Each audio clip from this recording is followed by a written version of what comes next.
This is QTV Nightly News, which is also on Q Radio 103.3 FM. I'm Umudu Gajaga and thank you for joining us. First, here are the main news headlines. The medical doctor accompanying pilgrims on their Tiwaawan travel and tours for this year's Hajj and the company's managing director has confirmed that all pilgrims under their care remain in good health after successfully completing the Hajj rituals. A high-powered delegation led by Mayor of Banjul, Rohimalik Low, paid a courtesy call to Qgroup House, the Gambia's first smart building.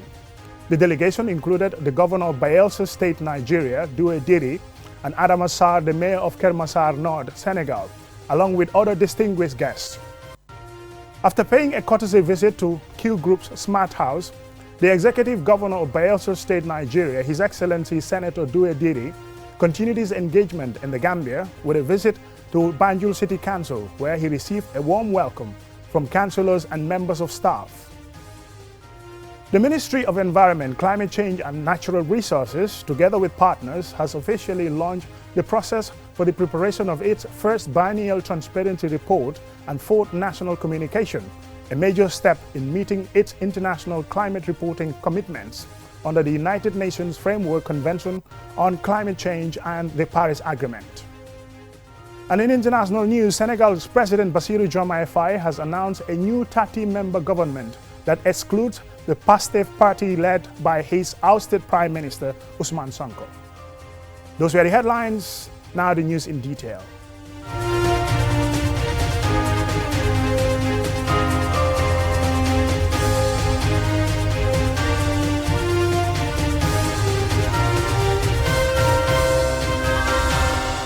Welcome and thank you for joining us. This is QTV News. The medical doctor accompanying pilgrims on the Tiwaawan travel and tours for this year's Hajj and the company's managing director has confirmed that all pilgrims in their care remain in good health after successfully completing the Hajj rituals. The assurance comes after the pilgrims make final preparations for their safe return to the Gambia. Babukar Sise reports from Makkah.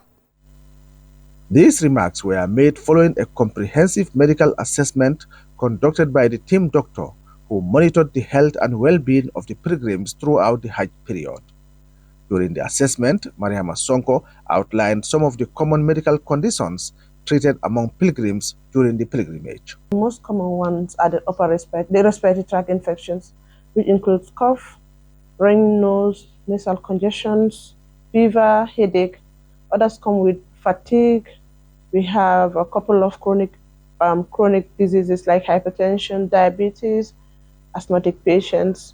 Yes, in the aspect of those that complain of fatigue, we usually will give them, we advise them to take good rest, take a lot of fluids, and also we sometimes administer analgesics to them, that is painkillers like paracetamol, ibuprofen, but again we advise them to take rest. So for those that have respiratory tract infections, we advise them to wear face masks everywhere. We also help give them fluid tablets. Dr. Sonko explained the factors contributing to these conditions. Looking at the number of people that come in Saudi Arabia, it's a lot, millions and millions of people.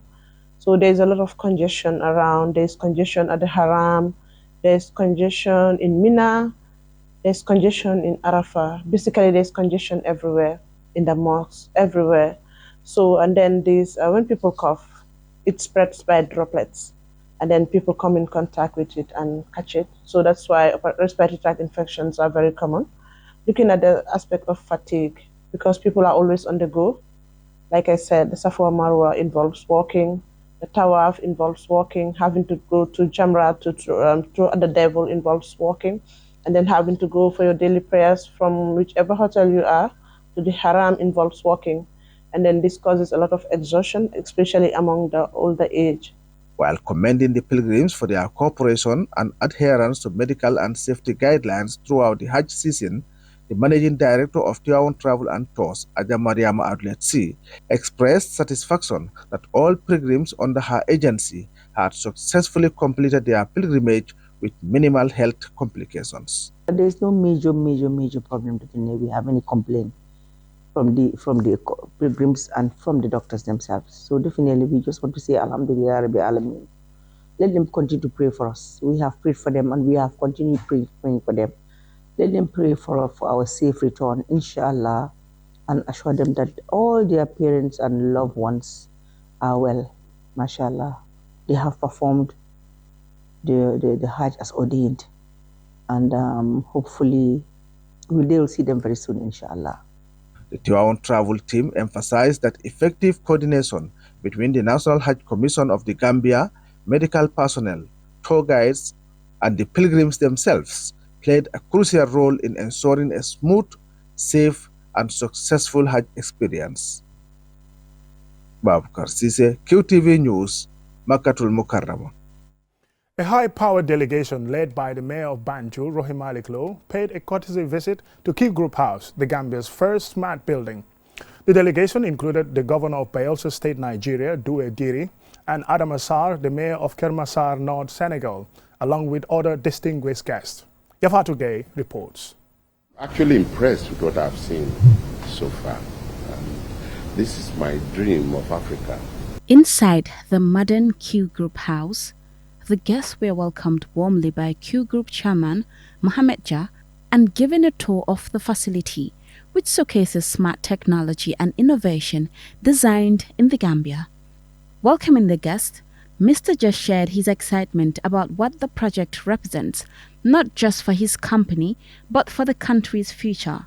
He spoke about investment opportunities and encouraged both local and international partners to see the Gambia as a growing hub for innovation. And I think the goals of the politicians are the goals of the private sector. For me, I don't see the difference. The private sector should be the engine of growth, but they should work with the political class to take the citizenry to another level. And that is why we always pride ourselves that we pay our taxes on time. In fact, last week we were awarded the most compliant taxpayer in the country by His Excellency. Because I always say that government, private sector, the serious private sector is a private sector which does two things: employ people and pay taxes. Governor Doye praised the initiative, saying it reflects strong private sector leadership and the power of vision in driving development. Listening to you, you have over 13 companies. So that speaks to the fact that you have that confidence that your investment in this country is secured. So more grease to your elbow, and I hope and pray that you will expand beyond Gambia. Mayor Malik Low highlighted Mr. Jah's continued support for women and youth empowerment. She described him as someone using business as a tool to uplift communities and inspire the next generation of entrepreneurs. But thank you very much, Mohammed. Thank you for sharing with Gambian women what you are doing. We are so grateful. And I always say this. I knew people that I brought to Mohammed and say, not even to him, but to his wife, and say, you know what? These are poor people. Help them for scholarships. And she never said no. Mayor Adam Assar of Kermassar, North Senegal, commended the vision behind Qgroup House, describing it as a model of innovation and modern development in West Africa.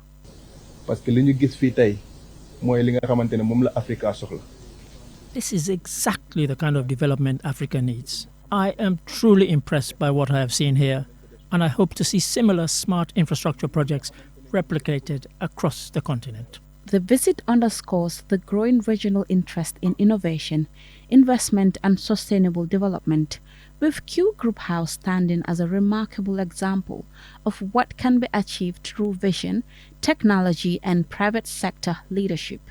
The project also highlights Qgroup's broader ambition to contribute to the Gambia's digital transformation, including innovatives that support modern infrastructure and the development of a national data center. Reporting for QTV News, this is Yafatou Gay.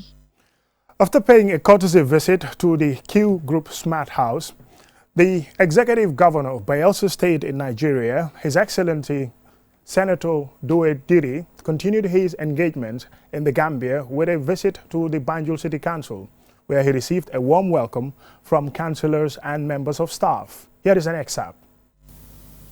Indeed, on behalf of my state of Bayelsa and the government of Bayelsa State, we say thank you.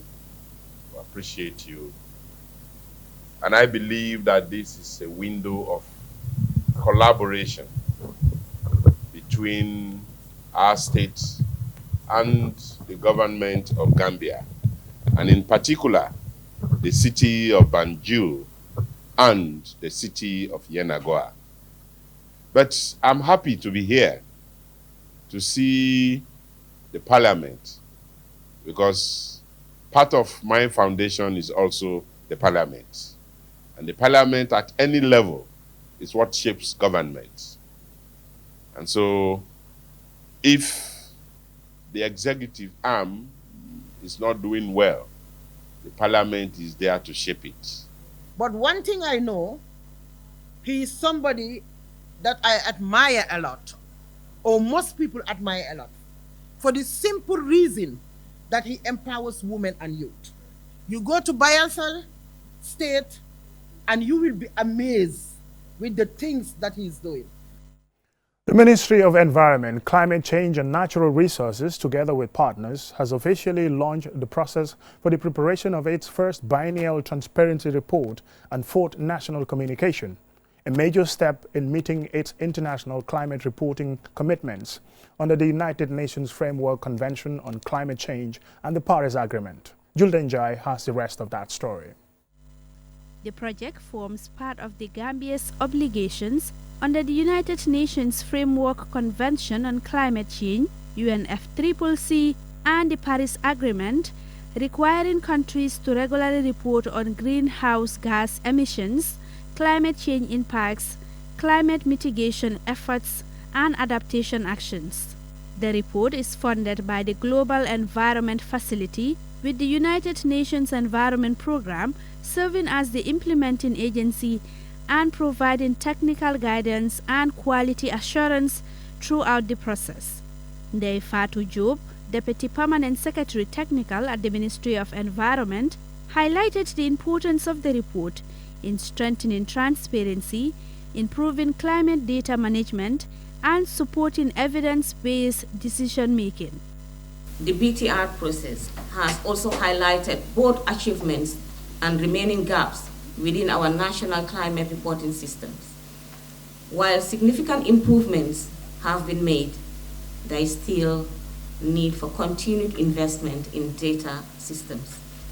Institutional coordination, technical training, digital archiving, and long-term capacity development across sectors.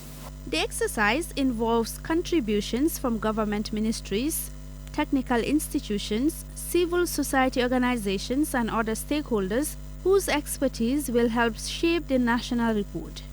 Officials say the findings will improve a clearer picture of the Gambia's climate actions, challenges, and progress while helping the country meet international reporting standards. Here is Alphonse Mutabazi, the project's consultant.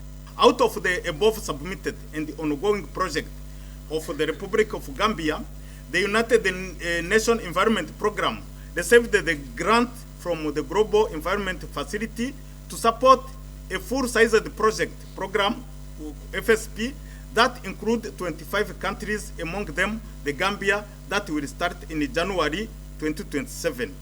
I precise that the January 2027, there is another project out of this one which we are launching today.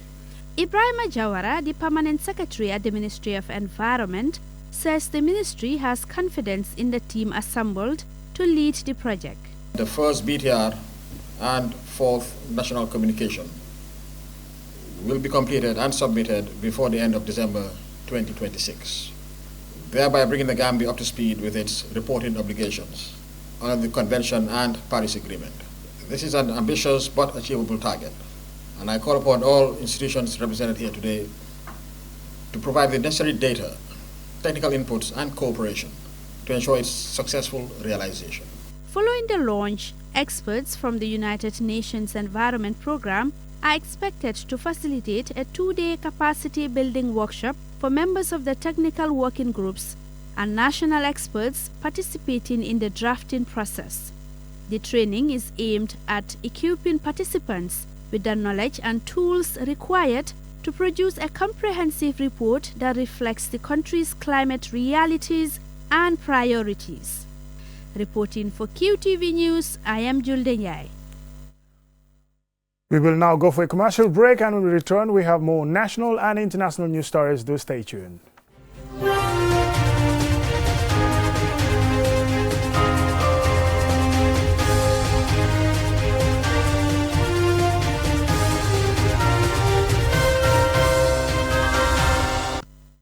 Welcome back, and this is QTV News. I am Umudu Gajaga, and here are the rest of tonight's news stories. A case that captured national attention is back before the courts. The state has begun challenging the acquittal and discharge of Usainu Bojang and his sister Ami Bojang in connection with the September 2023 police shooting at the Sukuta Jabang traffic light that left 2 police officers dead and 1 injured. Through Point FM and TV provided the court reports, which also is narrated by Jacqueline Colley. The state has begun its appeal against the High Court judgment that acquitted and discharged Usainu Bojang and his sister Ami Bojang. On March 30, 2026, Justice Ibrahim Ajete cleared Usainu Bojang of charges including the murder of police constable Sanjay Mendy and Pate Jalo, acts of terrorism, attempted murder, and causing grievous bodily harm to police constable Ansi Jao. His sister Ami Bojang was also acquitted of a charge of accessory to murder. The case stems from the fatal shooting of 2 police officers at the Sukuta Jabang traffic light on September 12, 2023, an incident that shocked the nation and sparked widespread public interest. A day after the acquittal, the state, through the Director of Public Prosecutions, A.M. Yusuf, filed a notice of appeal before the Court of Appeal, seeking to overturn the High Court's decision. In its appeal, the prosecution has outlined 17 grounds, arguing that the trial judge made several errors in law and in the assessment of evidence. Among key arguments, the state contends that the trial judge wrongly dismissed alleged extrajudicial statements attributed to Usainu Bojang, finding that they lacked independent evidence linking him to the crimes. The prosecution also challenges the judge's finding that Usainu had established a credible alibi, arguing that this improperly shifted the burden of proof onto the state. The appeal further argues that the court placed too much emphasis on visual identification while failing to properly consider circumstantial evidence. Prosecutors also dispute the judge's treatment of Usainu Bojang's departure from the country the morning after the shooting, saying it should have not been regarded as inconsequential. The state additionally challenged the acquittal of Ami Bojang and argues that the overall judgment was unreasonable and unsupported by the evidence presented during the trial. Other grounds of appeal focus on the admission and evaluation of exhibits, including telephone records, WhatsApp communications, and witness testimony.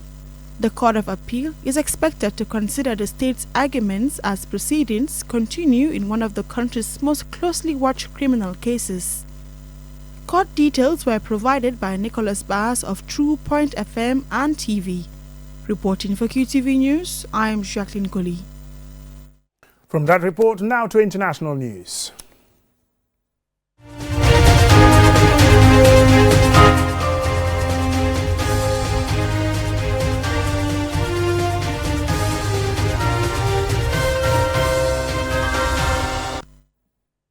Senegal's President Bassirou Diomaye Faye has announced a new 30-member government that excludes the PASTEF party led by his ousted Prime Minister Ousmane Sonko.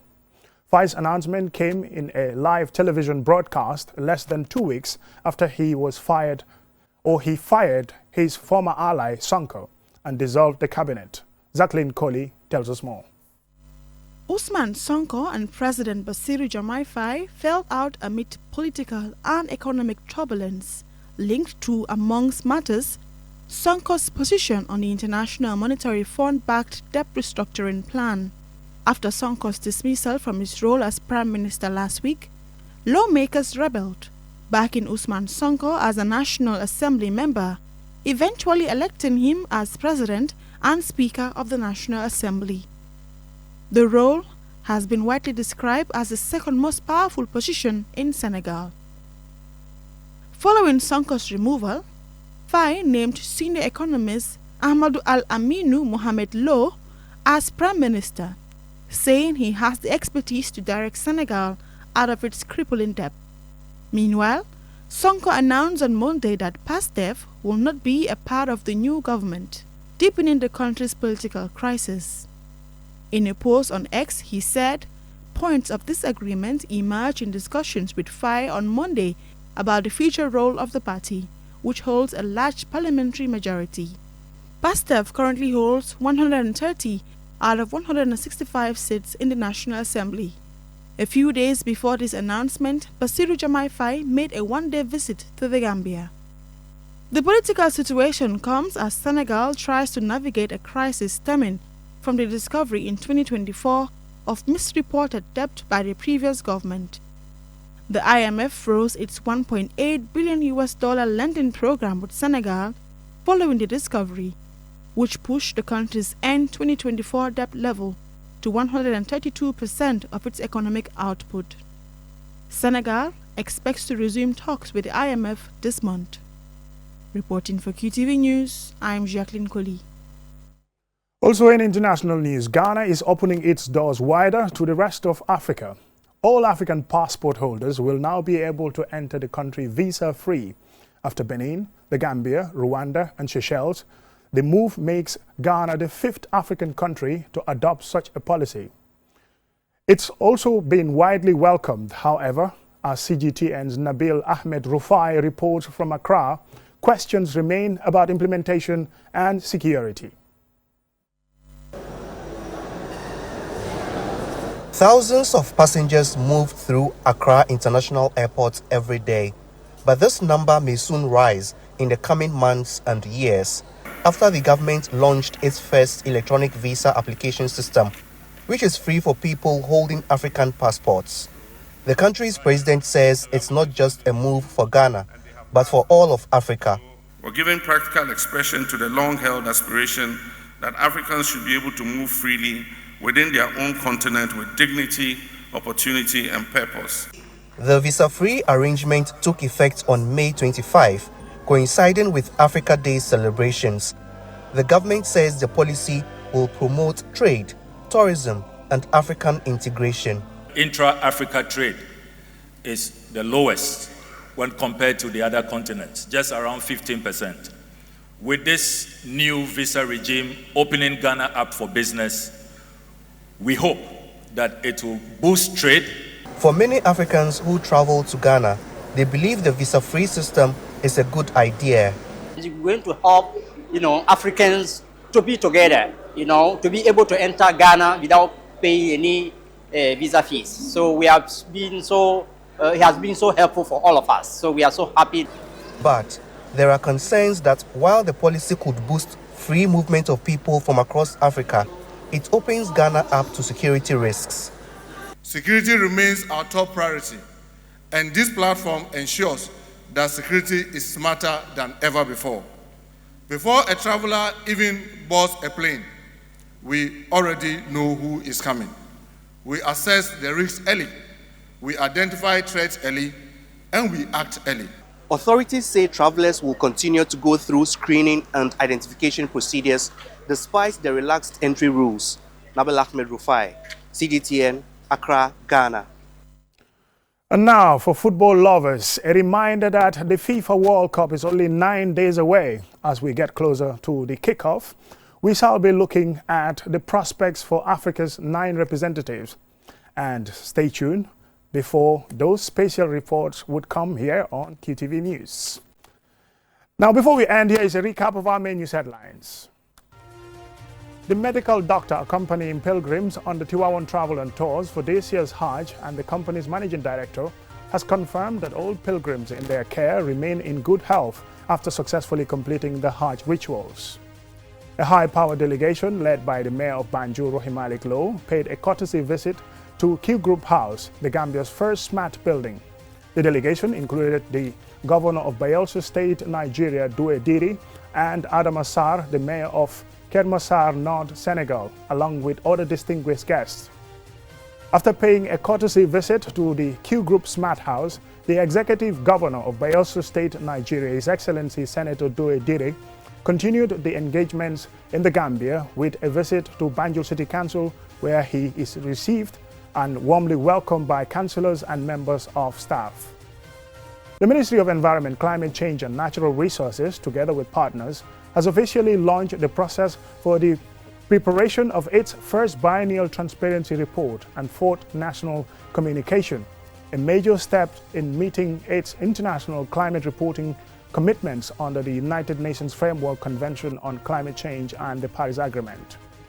And in international news, Senegal's President Bassirou Diomaye Faye has announced a new 30-member government that excludes a PASTEF leader by the one who he ousted, that is Prime Minister Ousmane Sonko. That's all we have for you in this bulletin. Thank you very much for watching. Join us again at 10 for another news bulletin.